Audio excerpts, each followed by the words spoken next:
सातारा जिल्ह्यातील माहुली इथल्या छत्रपती ताराराणी समाधीस्थळाच्या जीर्णोद्धारावरून शिवसेना उद्धव बाळासाहेब ठाकरे पक्ष आता आक्रमक झालाय.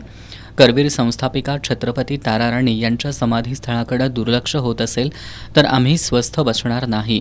सध्याच्या राज्य सरकारनं छत्रपती शिवाजी महाराजांच्या नावाचा वापर करून सत्ता स्थापन केल्याचा आरोप शिवसेना उद्धव बाळासाहेब ठाकरे पक्षाचे शहर प्रमुख रविकिरण इंगवले यांनी केलाय. सध्याच्या सरकारच्या काळातच राष्ट्रपुरुष आणि युगपुरुषांचा अपमान होईल असे शब्द बाहेर पडले. रणरागिणी ताराराणींसाठी त्यांनी पाठ फिरवली. वारसदारांनीही जीर्णोद्धार का केला नाही असा सवाल त्यांनी केला. समाधीस्थळाच्या जीर्णोद्धारासाठी महायुती सरकारला 1 वर्षाचा अल्टिमेटम देतोय. या काळात जीर्णोद्धार झाला नाही तर शिवसेना उद्धव बाळासाहेब ठाकरे पक्षाचे शिवसैनिक लोकवर्गणीतून आणि लोकसहभागातून समाधीस्थळाचा जीर्णोद्धार करतील असा इशारा इंगवले यांनी दिलाय.